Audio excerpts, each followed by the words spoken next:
This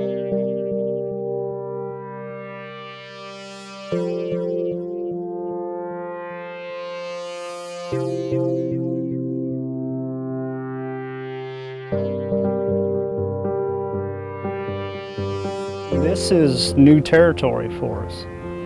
You know, we didn't do this in World War II. We didn't do this in Korea or Vietnam. This is significant.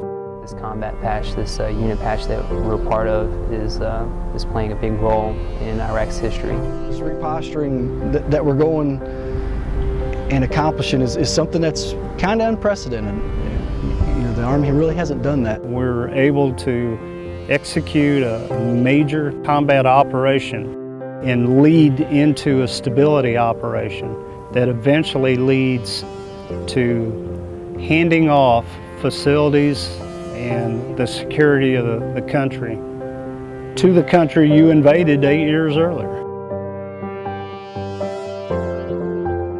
All that we're doing to reposture our forces and the tremendous effort that we have to redeploy our equipment, to transition our bases, to move our people out, to transition the tasks to the embassy are all very, very important. We've worked very hard to get this right. It's been an interesting challenge, I guess you'd say, because you're just trying to mesh two different organizations together to ensure the success of an operational site. Here's what stability operations really is, and here's what it's about, and here's what the military is going to continue to do here. It's been over 8 years pouring our lives into building up their infrastructure to teach and coach and mentor and train, not just their military, but also working with the government officials in the civilian sector. We're here to finish this book, finish this chapter, and show the world and our country and our families that the work here, you know, counted. You add all that sacrifice and you start questioning, okay, has this been worthwhile? Look at the tremendous set of opportunities that the Iraqi people have now that they never had in the past. That, hey, we were a part of something that was unique. Whatever we do here at the end, and I have no doubt it's going to be successful, it's the standard for how to do this.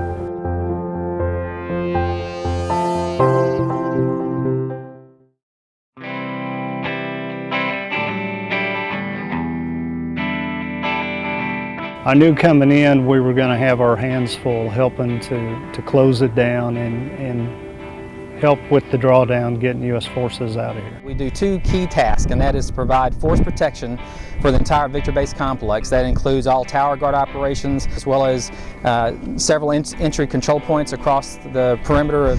And the second part of our mission is the reposture effort, where we actually try to draw down all of the personnel that's here on Victory Base complex. We had about 25,000 people here at Victory Base Center that had to get out of here.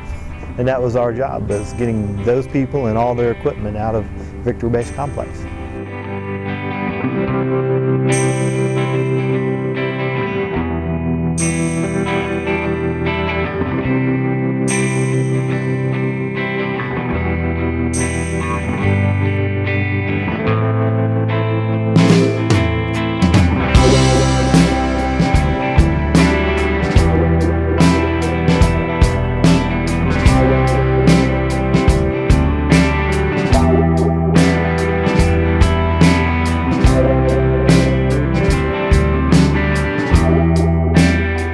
I'm the mayor of Camp Victory, which is one of multiple camps in Victory Base Complex. This is, I think it's always been considered the main camp because it has the Alpha Palace, which is probably as close to the White House as you could get.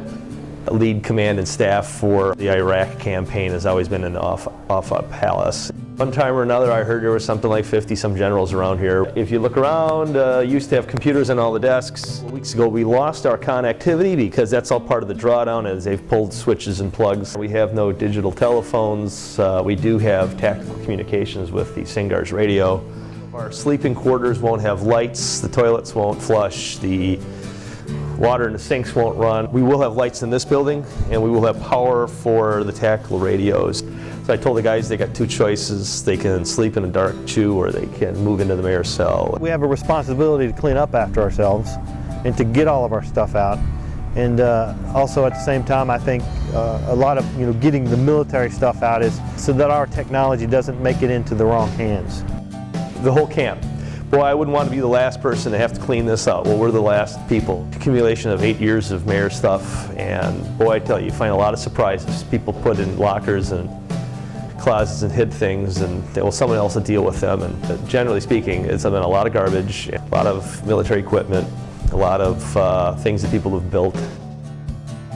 We don't want to promote the view of us being an occupier or conqueror, so we'll totally get out and take all our green stuff with us.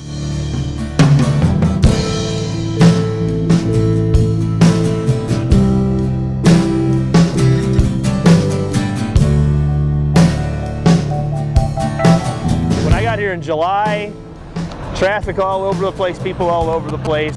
That over there was one of our life support areas, called LSAs. It was called Red Leg. 600-700 people perhaps staying in there. When we had people moving out, people moving in at the same time, and then all of a sudden it's just a surge of people leaving by the hundreds every week. Sometimes we dropped maybe 2 weeks, sometimes 1,000 people. We literally had to go knock on doors to find out who most of the tenants were and giving them a timeline to get out.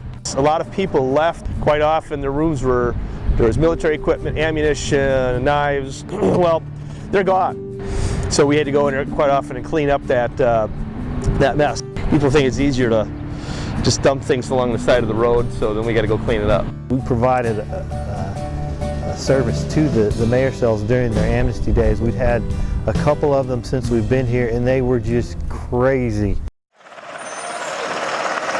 The word's out and everybody's participating. Today what we have going on is BBC Mass Amnesty Day. It's a freebie for all of our tenants to bring in anything that they need to bring in. Weapons, commo system, camouflage netting. Hazardous material, it could be electronics. We've got bins set up or a dumpster set up for all their metal and all their wood. Sensitive items and stuff like that. It's all been coming through here all day.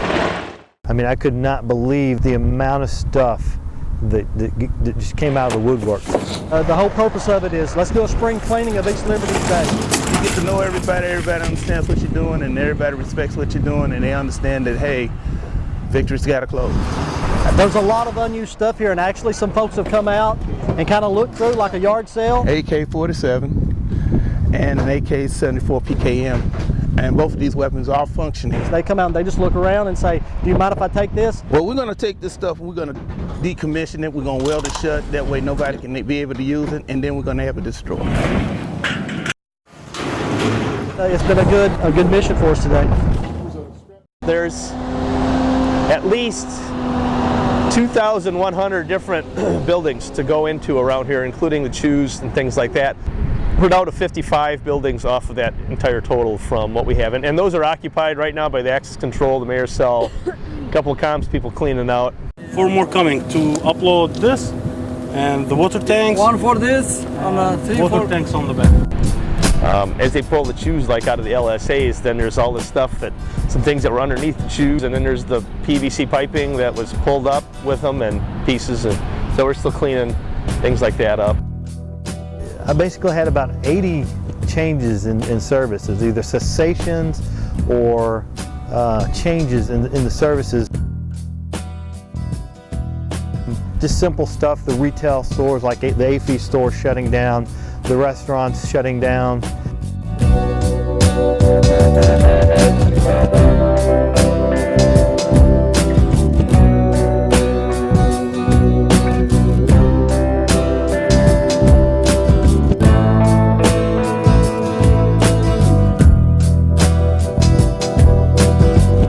Maintenance activities shut down.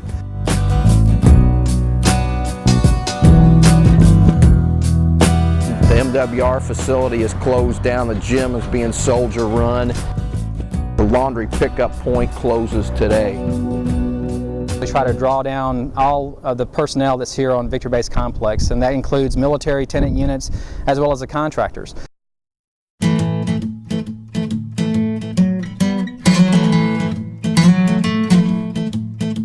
Anything that the soldier normally used to do, this log capture is responsible for. Water on the VBC is supplied from the Tigris River. There are 9 pump stations between here and the Tigris. They're capable of producing 1.5 million gallons of water per day. Some is used for the drinking water, some is used to go to the DFACs, some is used for showers, things of this nature. But it's purified water. We don't drink the water straight from the Tigris. That would not be a good situation at all. Well, over here we don't have sewer systems. We have a waste water treatment plant here on base where they can take that waste to. The trucks come here, empty their load into this receiving channel. We're only running 3 phases, and we're only running 600,000 gallons a day. We're actually capable of doing 2 million gallons a day. Just like in the States, we have garbage trucks. And these garbage trucks, they go around to all the different camps, all the different pads where people are, and they have routes that they go on and they collect all the garbage. We're receiving around 30 solid waste trucks per day, and all solid waste is generated on a VBC. As you can see, we're standing here on the incinerator site. We just can't do this by ourselves. We need our contractors here to do this stuff for us. We are taking out all non-burnable items, and we are taking out all hazardous material found in the trash. This is nothing. I remember worse days in here. Trash lining down for 2 months or so. It was unbelievable. Now the Iraqis come in, run this stuff, take it, and start being sustainable. I came over here to the ice plant in 2007. Over 85 Baghdad area. Our population is probably in the process of bagging, and these are fully inspected. One of the challenges we have here is 90% of the people that are here on Victory Base Center don't work for us. Therefore, we can't tell them what to do. All we can do is pass on the information, encourage them to leave by talking to them, talking to their commands. What we do with each contractor is they give us a drawdown plan. They have set certain dates that they have to meet for certain aspects of their drawdown. I've been here almost 5 years. At one time we had 11 camps open. Now we're down to 3. Our personnel are on a drawdown plan, and we'll be sending personnel home. There'll be a skeleton crew left here.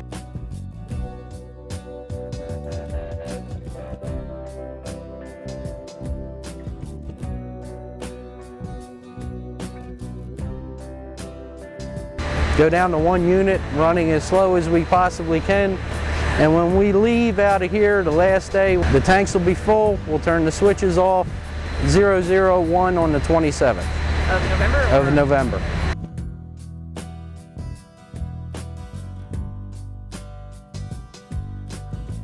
They're saying 26th of November will be our last burning day. Hopefully on 27 we'll be out of this country completely. They're all sad to see it go. We'd really like to see this plant endure, or at least ensure that it was maintained after we left. And really, I just have no idea what's going to happen to this ice plant. Right now we're in the process of transitioning from the contractors like KBR to green suiters. Our contractors are leaving before we do, so we're going to have soldiers actually doing all of these basic life support services as well. The garbage, the water, the wastewater, everything.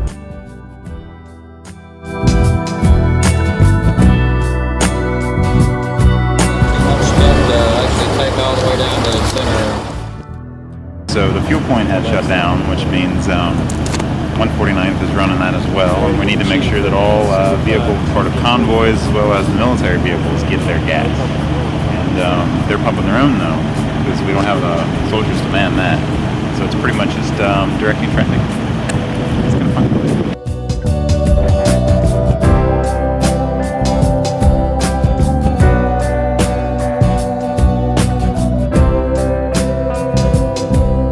Now, this is a huge logistical effort.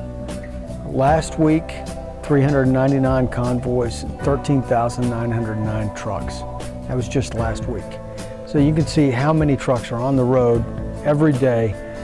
Some of those actually are required to still bring in food and fuel and things to sustain our troops that are here. So the guys that are out there driving the roads, the guys that are clearing the routes, I know some of the 149th is doing that. Tremendously important to the entire effort. Anything that the soldiers need, want, use, gets put on the backs of trucks, and we provide the escort for those trucks in and around this area. Here in Charlie Company, we've got a great team, and I think our guys are well taken care of. Okay, we'll keep it down. I think there's a mission brief going on, but I'll open the door and let you guys take a look at it. Commander's intent basically equals up to us safe arrival of equipment and troops. Nice. Thanks, guys. CP-Charlie. Charlie Company's mission to support Operation New Dawn is to assist in the drawdown of forces in Iraq. It's a tactical task, and we enjoy it. Our guys are really excited. We go through different scenarios, battle drills, to make sure that guys know how to respond, they know how to conduct their mission.